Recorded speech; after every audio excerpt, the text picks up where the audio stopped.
So hello and welcome. तो आज हम लोग इस वीडियो में देखने वाले हैं क्लास 10th साइंस का चैप्टर 8 जिसका नाम है life processes control and coordination.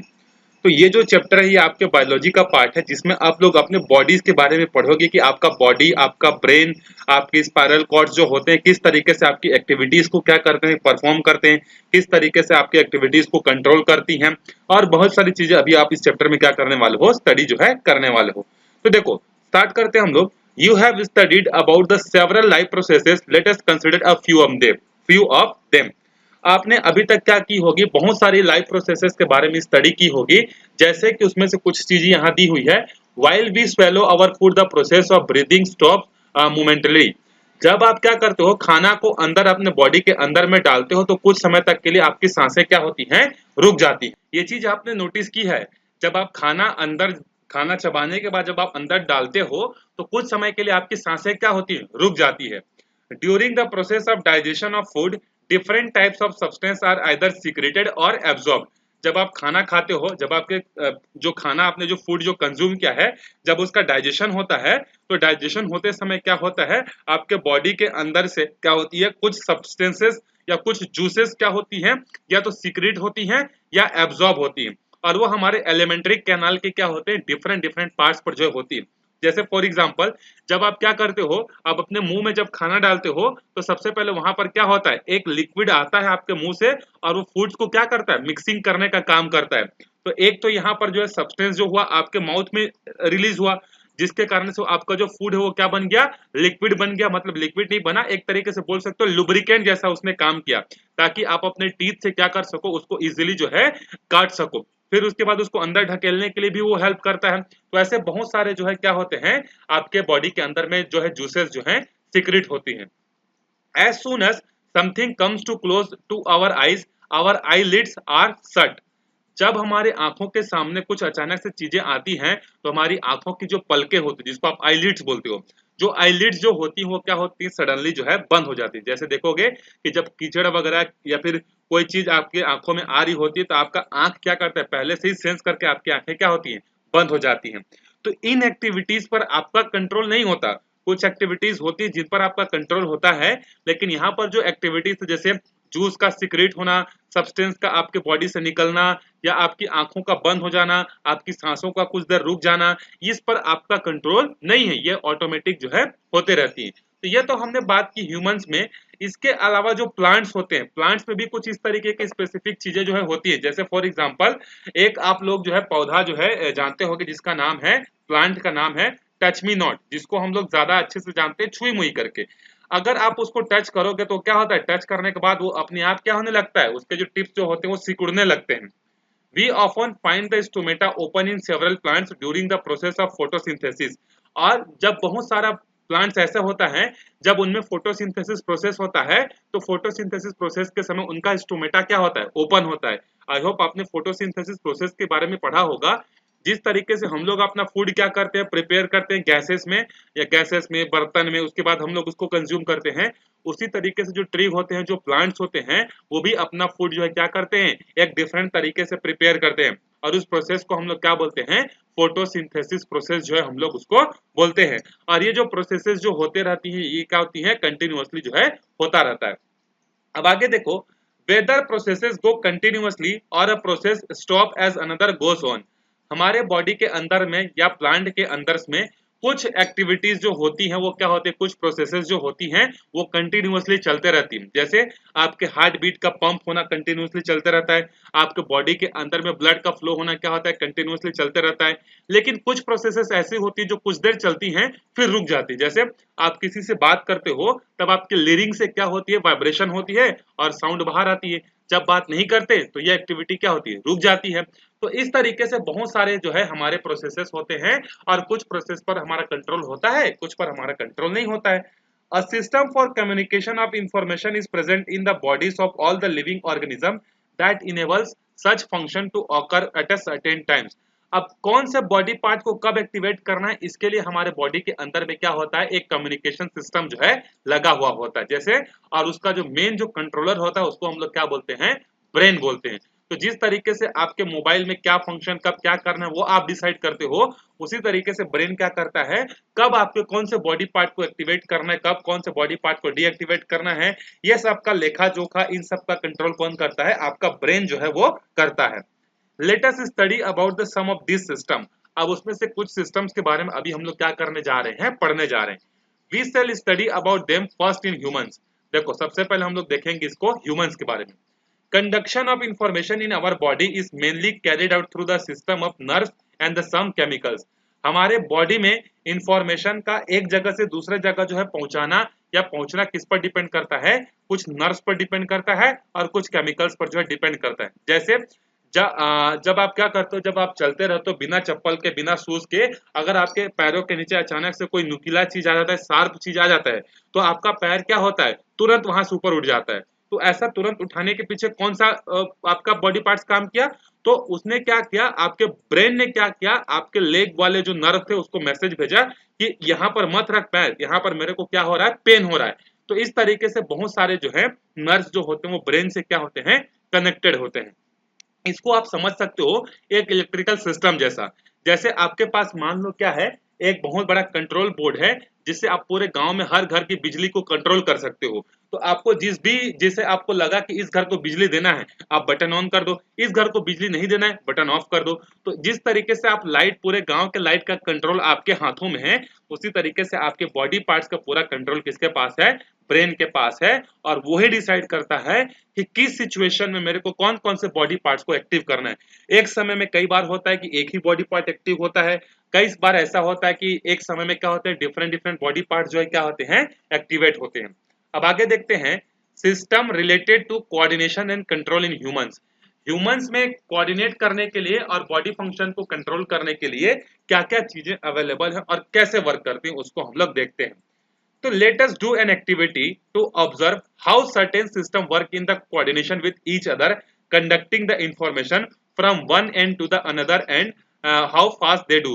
अब यहाँ पर हम लोग एक एक्टिविटी से हम लोग समझेंगे कि किस तरीके से हमारा बॉडी क्या करता है, कोऑर्डिनेट करता है हमारे अदर पार्ट्स के साथ।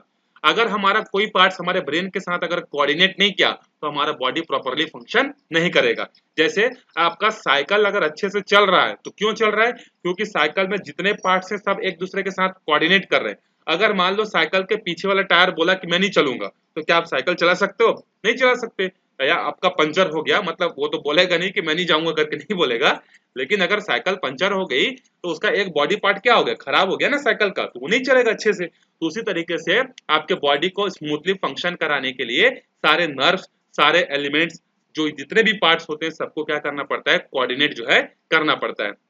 वैसे भी हम लोग साइंस में चीजों को ज्यादा कब सीखते हैं, जब हम लोग उसको प्रैक्टिकल्स करते हैं। प्रैक्टिकल्स जो होता है उसके कारण से चीजें हमारे ब्रेन में जो है क्या होती है, अच्छे से अपलोड होती है। मैं आपको थ्योरेटिकली कितना भी नॉलेज प्रोवाइड कर लूं, लेकिन जब आप इसको प्रैक्टिकल करके देखोगे तो आपको ये चीजें फील होंगी, और जब चीजें फील होंगी तो आपके ब्रेन में वो अच्छे से क्या होगा, स्टोर होगा। तो एक तो सबसे बड़ा रीजन जो होता है किसी स्टूडेंट का अच्छा होना और किसी स्टूडेंट का वीक होना, वो किस बात पर डिपेंड करता है, प्रैक्टिकल्स पर भी डिपेंड करता है कि उसने चीजों को किस तरीके से अपने डेली लाइफ से रिलेट करके उसको समझी है। तो देखो वो एक्टिविटी क्या है, take a half metre scale और स्टिक। आप क्या करो, एक आधा मीटर का स्केल ले लो या फिर कोई स्टिक ले लो। Keep your finger around the stick as shown in figure. अब यहाँ पर आप क्या करो, जिस तरीके से फिगर में आपको शो किया गया है, आप उस तरीके से क्या करो, स्केल को जो है हैंडल करो। Let a friend hold the stick at the top in such a manner that the lower end of the stick is suspended freely between the your fingers. ये नीचे वाला कौन है, ये नीचे वाले आप हो, और ये ऊपर वाला कौन है, ये आपके फ्रेंड का क्या है, हैंड है। तो आप अपने फ्रेंड से बोलो, इसको आप कर भी सकते हो, इसके लिए तो बहुत सारी चीजें खरीदने की जरूरत नहीं है। आपके घर में किसी को भी बोलना, आपके मम्मी को, पापा को, दीदी को, छोटे भाई को, ऐसा पकड़ने के लिए स्केल को, और नीचे अपना हाथ रखना, और अपना हाथ इस तरीके से रखना कि वो जो स्केल है वो फ्रीली क्या हो सके, मूव हो सके, उसको टाइट जो है नहीं पकड़ना है। फिर उसके बाद आपको क्या करना है, देखो mark this point with a marker. आप यहाँ पर जितना एरिया को आपने या जितना लेंथ को आपने अपने हाथों के अंदर में रखा है वहां पर मार्क कर दो। तो मैंने यहाँ पर मार्क कर दिया, इतना एरिया जो है इस बच्चे ने जो है पकड़ा है। Now let your friend release the stick. अब अपने फ्रेंड को बोलो कि स्टिक को क्या कर दे, वो यहाँ से छोड़ दे। Instructing you to hold it. अब उसको बोलना, उसको मतलब उसको इंस्ट्रक्ट करना कि मतलब वो आपको क्या करना चाहिए कि मैं छोड़ रहा हूँ करके ऐसा बताना चाहिए। Make an effort to hold it immediately. अब अपने फ्रेंड ने बोल दिया कि हाँ मैं छोड़ रहा हूँ करके, तो फिर आप उसको पकड़ने के लिए आप क्या करोगे, तुरंत इमीडिएट एफर्ट लगाओगे। अब देखो इस एक्टिविटी से क्या क्या चीजें समझ में आ सकती हैं। Could you hold it at the same point marked by the U, or is the point where you could hold the stick higher than the previous point? ये पूछ रहा है, इसको आप करके देखना, आपको बहुत मजा आएगा। तो ये जब आपके फ्रेंड ने क्या किया, इस स्केल को छोड़ा, तो क्या आपने उतना ही लेंथ को पकड़ लिया जितना आपने पहले मार्क किया था, या आपने उससे ज्यादा ऊपर पकड़ा? ये हो सकता है ना, तो आप इसका आंसर खुद ढूंढ सकते हो। तो हो सकता, ये तो गारंटी है कि आप जहां पर मार्क किए हो उसी पॉइंट को पकड़ नहीं पाए होगे। क्यों? क्योंकि पहले आपका हाइट ऐसा क्लोज नहीं था, टाइट नहीं था, वो ओपन था। तो स्केल क्या करेगा, नीचे जाने की कोशिश करेगा, और जब ये नीचे जाएगा तब तक आपके ब्रेन के थ्रू मैसेज यहाँ तक पहुंचने से पहले आपके हाथ को आपका ब्रेन ऑर्डर देगा कि पकड़ इसे। तो उतना ऑर्डर देने से पहले ही आपका स्केल क्या हो जाएगा, नीचे चले जाएगा। तो अब क्या कर सकते हो, जहां पर आपने मार्क किया था उससे ऊपर ही चीजों को आपने क्या किया होगा, पकड़ा होगा। करके देखना। सेकेंड है, why do you think this में हैव हैपन? अब आपने जो भी चीजें पकड़ी उस मार्क वाले लाइन से ऊपर पकड़ी या उसी को पकड़ी, ऐसा क्यों हुआ, इसके बारे में आप थोड़ा सा सोचो। How did you know that the stick fail? कैसे तुमको पता चला कि अब स्टिक गिरने वाला है?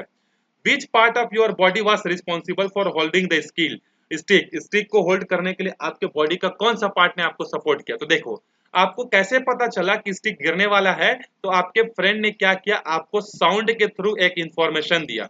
उस साउंड को सबसे पहले डिटेक्ट किसने किया, आपके ईयर ने किया, आपके कानों के थ्रू जो है सपोर्ट, मतलब डिटेक्ट तो नहीं किया, साउंड जो आपके, चलो मैं आपको सिस्टम यहाँ पर समझाता हूँ कि क्या क्या हुआ। सबसे पहले जब आपके फ्रेंड ने उस स्टिक को छोड़ा तो उसने साउंड निकाला कि छोड़ रहा हूं करके।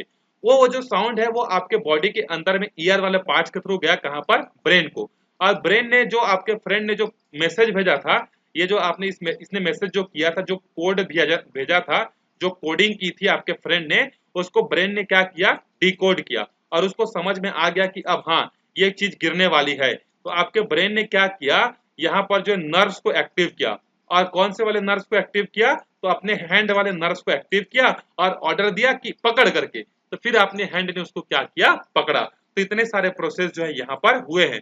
तो इसको पकड़ने के लिए आपके बॉडी के कौन कौन से पार्ट रिस्पॉन्सिबल थे? तो आपका ईयर था, आपका ब्रेन था, आपका नर्व था, आपका हैंड था। ये सारे के सारे पार्ट्स क्या थे, उसको पकड़ने के पीछे जो है लगे हुए थे। अगला क्वेश्चन है, what could be the other parts involve in this process, enlist them. अब इन सारे प्रोसेसेस को, मतलब इन सारे पार्ट्स को लिख देना कि ये सारे पार्ट्स जो है उसको क्या थे, होल्ड करने के पीछे इन्वॉल्व थे। अब अगला टॉपिक देखो, parts of body involve in the conduction of information. जब हमारे पैर में दर्द होता है तो हमको पता चलता है, कैसे पता चलता है, दर्द तो पैर में हो रहा है लेकिन हमारे ब्रेन तो ऊपर है, उससे 4 फीट 5 फीट ऊपर है, तो कैसे पता चलता है? हमारे बॉडी पार्ट में कहीं पर कोई चींटी काटा या किसी ने हमको धक्का दिया, तो वो हमको पता चलता है कि इसने मेरे को काटा, इसने मेरे को धक्का दिया, इसने मेरे को टच किया। ये सब चीजें हमको हमारे बॉडी के अलग अलग पार्ट्स में होती हैं, लेकिन हमको पता कैसे चलता है? तो देखो ये पूरे का पूरा खेल है, आपके बॉडी में बहुत सारे जो है क्या है, वायर्स लगे हुए हैं, समझ सकते हो। जिस तरीके से मैंने आपको गांव वाला एग्जांपल दिया था ना, कि आप गांव के घरों को कंट्रोल कैसे कर रहे हो, जादू मंत्र से तो नहीं कर रहे हो, वायर्स के थ्रू कर रहे होगे। तो वायर्स को आपने कंट्रोल किया, या वायर्स के थ्रू आपने किसी के घर की लाइट जलाई, या वायर्स के थ्रू ही आपने किसी के घर की लाइट बुझा दी। तो उसी तरीके से आपके बॉडी में भी क्या होता है, बहुत सारे वायर्स जो है लगे होते हैं, और वो सारे वायर्स जो होते हैं वो किससे कनेक्टेड होते हैं, आपके ब्रेन से जो है कनेक्टेड होते हैं। अब उसी को हम लोग समझते हैं। You may have observed in activity 1 that you had received information about the stick through your ears and eyes. आपने स्टिक के बारे में कहां से इंफॉर्मेशन रिसीव किया? तो सबसे पहले आपके कानों ने सुना और आपके आंखों ने, अच्छा हाँ मैंने यहाँ पर जो है ऊपर वाले में जो है एक चीज तो मैंने भूल ही गया, यहाँ पर नर्व ने आपके हैंड को भी एक्टिवेट किया और आपके आई को भी मैसेज भेजा, क्योंकि अगर आप उसको देखते नहीं तो आप पकड़ भी नहीं पाते उसको। तो आई का भी एक बहुत इंपॉर्टेंट रोल होता है, अगर आप आंख को बंद कर दोगे तो आप अच्छे से उसको पकड़ नहीं पाओगे। तो वहां पर आपके ईयर्स और आईज का क्या था, एक बहुत इंपॉर्टेंट रोल था। You could hold the stick with your fingers. आप स्टिक को क्या कर सकते थे, अपने फिंगर्स के थ्रू उसको होल्ड भी कर सकते थे।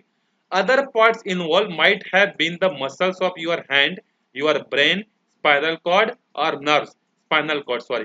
तो आपके अदर बॉडी पार्ट्स में से कौन कौन से पार्ट्स और भी इन्वॉल्व रहे होंगे, तो आपका हैंड इन्वॉल्व है, आपका ब्रेन इन्वॉल्व है, आपका स्पाइनल कॉर्ड इन्वॉल्व है, आपका नर्व सिस्टम इन्वॉल्व है। नर्व सिस्टम मतलब समझ सकते हो वायर, ये जो स्पाइनल कॉर्ड है ना और ये जो नर्व है, इसको आप सिंपली समझना ये वायर है जो कि आपके ब्रेन से क्या है कनेक्टेड है, जो कि क्या करते हैं इंफॉर्मेशन को जो है एक जगह से दूसरे जगह तक ले जाने में या दूसरे जगह की इंफॉर्मेशन को आपके ब्रेन तक पहुंचाने में जो है हेल्प करते हैं। अब उसके बाद देखो, the role of brain, spinal cords and the nerve have been studied extensively from the around 3000 year back। मतलब हमारा ब्रेन जो होता है, हमारे स्पाइनल कॉर्ड जो होता है, हमारा नर्व जो होता है, इसके बारे में आज से 3000 साल पहले जो स्टडी हो गई थी कि ये हमारे क्या करते हैं, हमारे बॉडी को कंट्रोल करने में बहुत इंपॉर्टेंट रोल प्ले करते हैं। Sushruta, a medical practitioner during this time in India, is believed to have known that brain had a very important role in exchange of information in our body. उस समय एक हमारे क्या थे, इंडिया के जो है मेडिकल प्रैक्टिशनर थे, मतलब डॉक्टर समझ सकते हो आज के डेट की अगर हम लोग बात करें, वो थे सुश्रुत। और सुश्रुत ने ही सबसे पहले हमको बताया था कि हमारे इंफॉर्मेशन को एक जगह से दूसरे जगह तक पहुंचाने में, एक्सचेंज करने में हमारे ब्रेन का जो है बहुत इंपॉर्टेंट रोल जो है होता है। Technique of cure by the Sushrut are thought to have involved restoration of the function in affected parts of the body in reduction of the headache। अब इन्होंने क्या किया देखो, मतलब सुश्रुत ने ही हमको बताया था कि सुश्रुत जो होता है किसी बॉडी पार्ट में अगर कोई अफेक्शन हुआ है तो उस बॉडी पार्ट के अफेक्शन को कंट्रोल करने के लिए, उस बॉडी पार्ट में पेन हो रहा है, इस सब चीज को पता लगाने के लिए हमारा ब्रेन जो होता है वो हमारे ब्रेन क्या करता है, इसको कंट्रोल जो है करता है। Certain techniques of Sushrut are believed to be the followed in the Ayurveda even today. आज के डेट में भी जो आयुर्वेद है, आयुर्वेद में भी आज के डेट में क्या होता है, सुश्रुत के जो है टेक्निक्स को जो है आज भी यूज किया जाता है। आयुर्वेदा, पतंजलि, योगा, रामदेव बाबा, ये सब जो है इन्हीं टेक्निक्स को क्या करते हैं, सुश्रुत जो है उन्हीं टेक्निक को जो है आयुर्वेदा में यूज किया जाता है। After around 500 years of Sushrut time, Greek medicine practitioner appreciated the role of spinal cord and the nerves along with the brain in the process of conduction of information। जब सुश्रुत ने ये इंफॉर्मेशन पहले ही बता दिया था कि हमारे बॉडी को कंट्रोल करने के पीछे सबसे बड़ा हाथ किसका होता है, हमारे ब्रेन का जो है होता है, उसके 500 साल बाद जो ग्रीक के लोग थे, जो ग्रीक के मेडिकल प्रैक्टिशनर थे, उन्होंने भी क्या किया, सुश्रुत की बातों को सही बोला कि आपके ब्रेन में पूरे इंफॉर्मेशन को एक्सचेंज करने के लिए आपका ब्रेन, स्पाइनल कॉर्ड्स और नर्व सिस्टम का क्या होता है, बहुत बड़ा इंपॉर्टेंट रोल होता है। तो इंडिया पहले से ही क्या था, विश्व गुरु पहले से ही था। देखो सुश्रुत ने पहले ही बता दिया था, बाद में ग्रीक वालों ने इस चीज को 500 साल बाद पता लगाया। Nerves were believed to be agent of transfer of information and those that redundant movement to our body। ये जो होते हैं ये हमारे एजेंट की तरह काम करते हैं और इंफॉर्मेशन को क्या करते हैं, जिस पार्ट तक पहुंचाना होता है उस पार्ट तक ये पहुंचा देते हैं उसको। During this time a Greek medical practitioner name gallon made a remarkable observation while treating a patient. उसके बाद जो है क्या हुआ, बाद में एक ग्रीक के क्या थे, मेडिकल प्रैक्टिशनर थे जिनका नाम था गैलन। गैलन ने क्या किया, एक बहुत रिमार्केबल ऑब्जर्वेशन जो है ऑब्जर्व किया। अब ये क्या था देखो, जब वो एक पेशेंट का क्या कर रहे थे, ट्रीटमेंट कर रहे थे।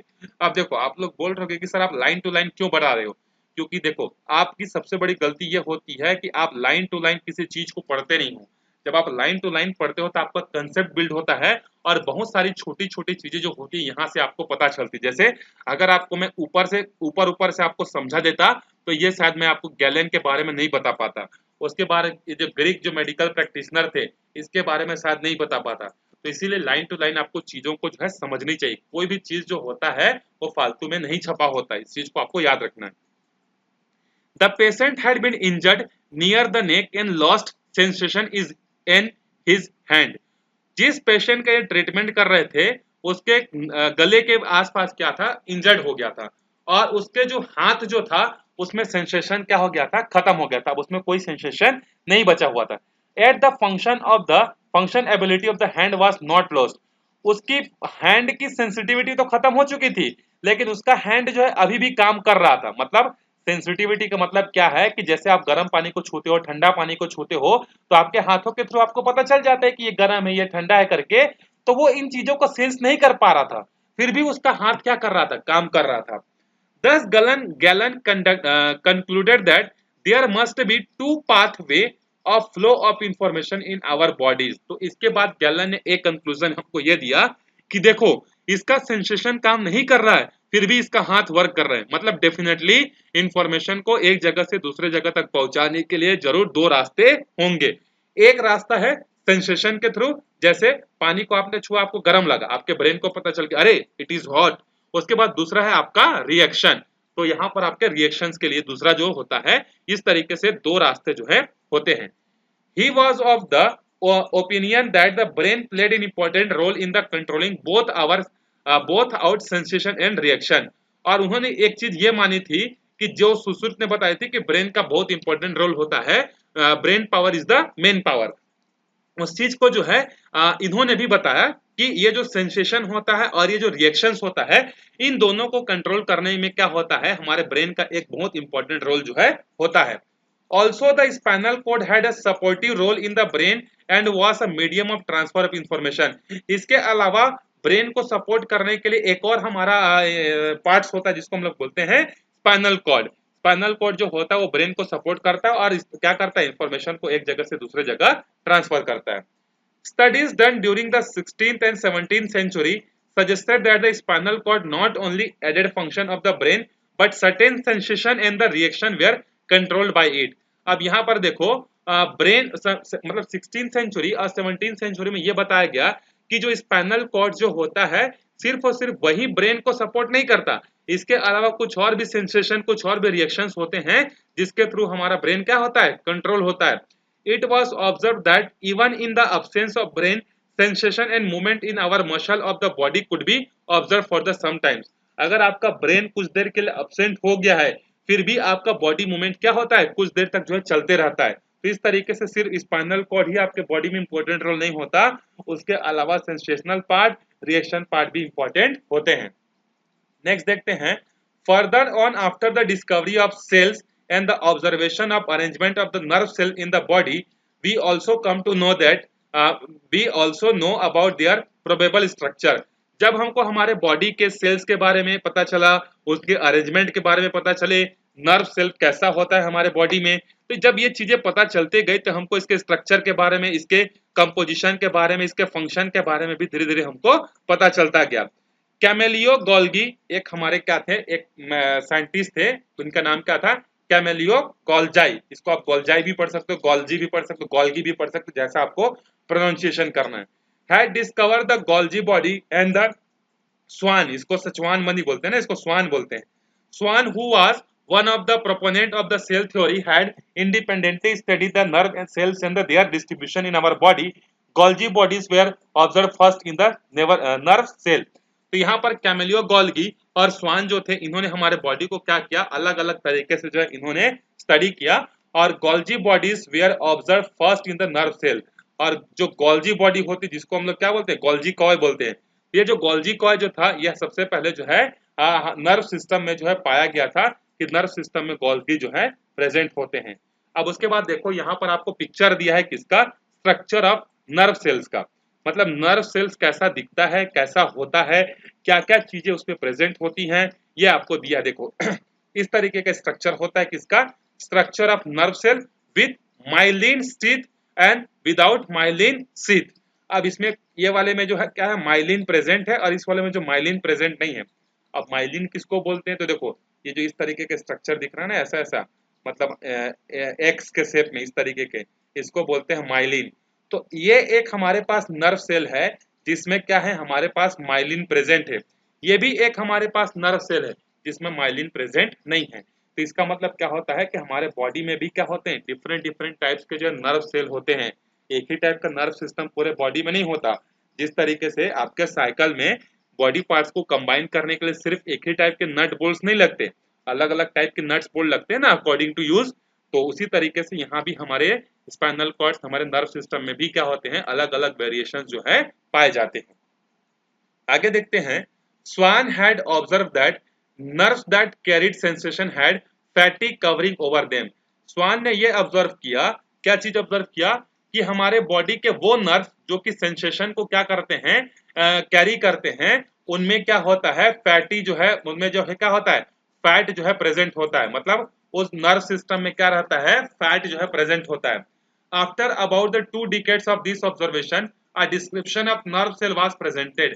इसके जब स्वान ने ये स्टडी कर हमको बताया कि जो हमारे बॉडी के नर्व सेंसेशन को एक जगह से दूसरे जगह कैरी करते हैं उनमें फैटी चीज होती है। इसके 2 दशकों बाद, दो दशक मतलब क्या होता है, 20 साल बाद a description of nerve cell was presented. Nerve cell का उस समय क्या हुआ, डिस्क्रिप्शन पता चला। This remained unaccepted to the scientist community for a long time as it was a challenge to observe these cells separately। लेकिन जब उसके 20 साल बाद, स्वान के 20 साल बाद जब हमारे पास क्या हुआ, सेल का डिस्क्रिप्शन आया, सेल वाज नर्व सेल का डिस्क्रिप्शन आया, तो उस डिस्क्रिप्शन को उस समय मानने वाले कोई नहीं थे। क्यों? क्योंकि सब बोलते थे कि कहाँ है जो हमारे पास प्रूफ, सबूत क्या है। तो सबूत होना चाहिए तभी तो लोगों की लोग आपकी बातों को यकीन करेंगे। आप लोग भी सुने होंगे कि जज साहब क्या बोलते हैं, कोर्ट में जो होता है सबूत चाहिए होता है, बिना सबूत के जो है कोई चीज जो है नहीं होता है। On the one hand these are observed as much like structure while on the other is the difficult to separate them from muscles tissue। एक साइड हम लोग क्या देख रहे थे कि इसका जो स्ट्रक्चर होता है ये मेस लाइक स्ट्रक्चर होता है और it is difficult to separate, मतलब ये गुच्छों के फॉर्म में होते हैं, बहुत सारे एक साथ होते हैं और इनको सेपरेट कर पाना क्या होता है, काफी ज्यादा डिफिकल्ट होता है। फिर बाद में क्या हुआ देखो, after the advancement in the scanning technique and the microscope in the decade of 1910, जब 1910 के आसपास साइंस में नई नई चीजें डेवलप होती गई, तो उस समय एक और चीज डेवलप हुई थी जिसको हम लोग बोलते हैं माइक्रोस्कोप। और माइक्रोस्कोप जो होता है बायोलॉजी का क्या होता है, सबसे इंपॉर्टेंट रोल होता है, वो जान होती है। बिना माइक्रोस्कोप के बायोलॉजी पॉसिबल नहीं है। उस समय सबसे पहले माइक्रोस्कोप से क्या किया गया था, सेल को जो है फर्स्ट टाइम जो है देखा गया था। उसके बाद जो है researches related to the arrangement, growth and development of these cell started during the 1930s। सबसे पहले 1910 के आसपास इन चीजों को देखा गया, सेल्स के बारे में देखा गया, किस तरीके के सेल्स होते हैं। फिर 1930 के बाद जो है ये स्टडीज करना स्टार्ट किया गया कि ये जो सेल होते हैं इनका अरेंजमेंट कैसे होता है, इनका ग्रोथ कैसे होता है, इनमें डेवलपमेंट्स कैसे होती हैं, हमारे फिंगर्स कैसे बनते हैं, हमारा स्टमक कैसे बनता है, हमारे लेग्स कैसे बनते हैं, ये सब के बारे में जो स्टडी करना जो है स्टार्ट किया गया। Thus it become clear that nerves were of the different types and the usually formed of the group of the nerve cells। इससे हमको एक चीज क्लियर हो गया कि जो नर्व्स जो होते हैं वो क्या होते हैं, अलग अलग टाइप्स के होते हैं और ये अलग अलग ग्रुप्स में जो है क्या होते हैं, रहते हैं। Each nerve cell had a nucleus and the several mitochondria। जितने भी नर्व सेल होते हैं उन सब में क्या होता है, every nerve cell has nucleus and mitochondria, Golgi body and other cells organelles. इसके अलावा और भी ये बॉडीज जो है प्रेजेंट होती हैं। The speciality of the nerve cell is that their cell membrane and the cytoplasm form extended branch like projection called the dendrites. इनकी स्पेशलिटी जो नर्व सेल्स की होती है वो क्या होती है कि इनमें क्या होते हैं, तो सेल मेम्ब्रेन होते हैं और क्या होते हैं, साइटोप्लाज्म होता है। और ये साइटोप्लाज्म के कारण ये कैसे दिखते हैं, डेंड्रिट्स जैसा दिखते हैं। डेंड्रिट्स मतलब क्या होता है, एक आपका ट्री हो गया, ट्री जैसा स्ट्रक्चर होता है, एक आपका मेन ट्री का स्ट्रीम हो गया और इसमें बहुत सारे इस तरीके से क्या होते हैं, ब्रांचेस जो है निकले रहते हैं कि नहीं। तो इस तरीके से एक ब्रांच, फिर सब ब्रांच, फिर सब ब्रांच, फिर उसके सब ब्रांच, तो इस तरीके से इसका स्ट्रक्चर जो है होता है, किसका, नर्व सेल का। Some of this that are long are called axons, जो या एक्सन्स जिसको एक्सिस भी बोलते हैं। अब इसमें से कुछ नर्व सेल्स ऐसे होते हैं जो कि काफी ज्यादा लंबे होते हैं और उनको क्या बोला जाता है, एक्सन्स बोला जाता है।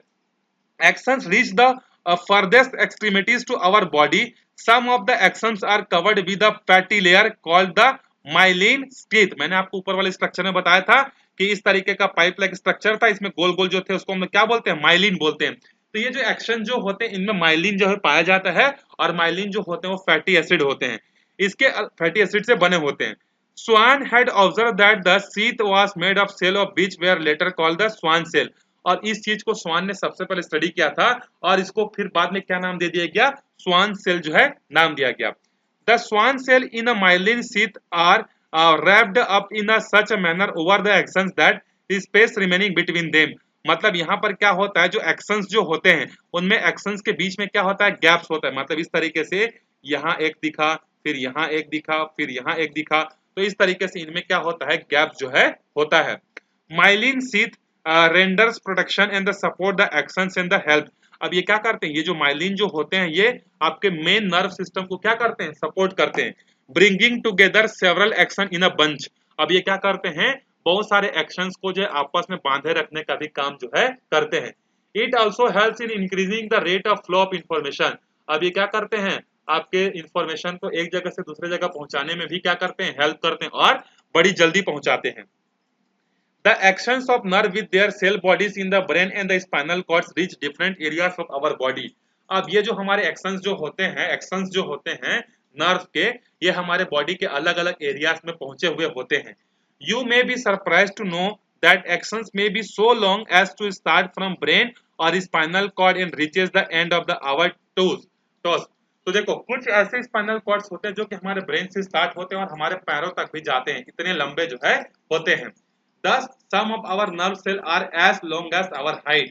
तो हमारे हाइट के बराबर के भी स्पाइनल कॉर्ड्स हमको क्या होते हैं, नर्व सेल्स जो है हमको मिलते हैं। फिर आगे देखो, apart from nerve cells there are several blood vessels and the other mainly protective cell in our brain in the spinal cord. हमारे स्पाइनल कॉर्ड में एक्शंस के अलावा और भी बहुत सारे जो है क्या होते हैं, पार्ट्स होते हैं, नर्व सेल्स होते हैं। जैसे ब्लड वेसल्स होते हैं, ब्लड पाइप बोल सकते हो, जिसके थ्रू ब्लड क्या होता है, फ्लो होता है। इसके अलावा प्रोटेक्टिव सेल्स जो है होते हैं। All this structures are together wrapped by the dermal tissue that have fluid filled between the layers of them. अब इन सबको कंबाइन करने का काम कौन करता है, एक आपका डर्मल टिश्यू करता है। मतलब जिस तरीके से आप लोगों के घर में देखो वायर्स होंगे, तो वायर जो होता है इसके बाहर में कवर ऐसा होता है और वायर्स के अंदर में बहुत सारे ऐसे छोटे छोटे पतले पतले क्या होते हैं, वायर्स होते हैं कि नहीं। तो उसी तरीके का ये भी होता है। ये हमारे बॉडी में जितने छोटे छोटे पार्ट्स होते हैं सबको रैपिंग करने का काम जो है करता है। These are further covered by the bony armor। इसके अलावा इनमें क्या होता है, बोन्स भी होते हैं। आपके शरीर में क्या होता है, बोन्स होता है कि नहीं होता है। तो आपके बोन्स जो होते हैं स्केलेटन होते हैं, उसके बाद वर्बेट्रिन कॉलम होता है, उसके बाद देखो और भी बहुत सारे जो है शॉकिंग मतलब शॉक एब्जॉर्बिंग फ्लूइड होते हैं जो कि आपके बॉडीज के बीच में क्या होते हैं, रहते हैं, ताकि वो क्या कर सके, आपको बॉडी को स्मूथली जो है काम करा सके। Information is conducted between the nerves or the muscles through area called as a synapse। अब ये synapse क्या होते हैं, देखो इंफॉर्मेशन को कंडक्ट जो करते हैं, जो नर्व्स के बीच में और मसल्स के बीच में, उसको क्या बोलते हैं, साइनेप्स बोलते हैं। Through the name synapse refer to fixed overlapping connection. इसका मतलब क्या होता है, ओवरलैपिंग कनेक्शन, एक दूसरे से ओवरलैप होना, एक का मैसेज दूसरे को, दूसरे का मैसेज तीसरे को जो है पहुंचाना। In reality this have been observe to be area of gaps either between the nerve और द नर्व मसल। ये कुछ नहीं है, 10 मसल यहाँ पर क्या बोल रहे हैं, देखो इन रियलिटी ये क्या होते हैं, ये ग्रुप्ड में होते हैं और पर्टिकुलर एरियाज में क्या होते हैं, फैले हुए होते हैं, मसल्स के बीच में पाए जाते हैं और नर्व्स के बीच में जो है पाए जाते हैं। 10 certain chemical in this gap helps in the conduction of information. अब इनके बीच में, नर्व्स के बीच में क्या होता है, कुछ केमिकल्स भी पाए जाते हैं जो कि लुब्रिकेटिंग का काम करते हैं और इंफॉर्मेशन को पहुंचाने में जो है इजी करते हैं। So far we have come to know that the conduction of information across the nerve is due to the certain electrochemical process। अब अभी तक का जितना हमारे पास नॉलेज है, उस नॉलेज के हिसाब से हम लोग आज ये बोलते हैं कि इंफॉर्मेशन का एक जगह से दूसरे जगह तक पहुंचने में सबसे बड़ा रोल किसका होता है, एक तो नर्व का होता है और दूसरा इलेक्ट्रोकेमिकल्स होता है। मतलब कुछ इलेक्ट्रिकल सिग्नल के थ्रू पहुंचता है और कुछ केमिकल सिग्नल के थ्रू जो है एक जगह का इंफॉर्मेशन दूसरे जगह तक जो है पहुंचता है। These are very complex and are a field of ongoing researches। ये क्या है, अपने आप में बहुत ज्यादा क्या है, कॉम्प्लिकेटेड है और इसके बारे में आज भी बहुत सारी इंफॉर्मेशन जो है क्या हो जा रही है, ढूंढी जा रही है। तो ये जो प्रोसेस है सिग्नल्स का हमारे ब्रेन से हमारे अदर बॉडी पार्ट तक मैसेज के पहुंचने का, उस पर दो सबसे इंपॉर्टेंट रोल प्ले करने वाले होते हैं। सबसे पहला होता है इलेक्ट्रिकल सिग्नल या इलेक्ट्रो सिग्नल बोल सकते हो, और दूसरा होता है केमिकल्स। इन दोनों के थ्रू क्या होता है, मैसेज जो है हमारे बॉडी से अलग अलग पार्ट्स पर जो हमारे बॉडी पर पहुंचते हैं। तो इस वीडियो में हम लोग यहीं तक देखते हैं। अगले वीडियो में हम लोग स्टार्ट करेंगे nerves and the sense organs, कि हमारे बॉडी में कौन कौन से सेंस ऑर्गन्स होते हैं, कौन कौन से नर्व्स होते हैं जिसके थ्रू हमारा पूरा बॉडी जो है चलता है। तब तक आप अच्छे से पढ़ते रहो, अगले वीडियो में मिलते हैं, बाय बाय।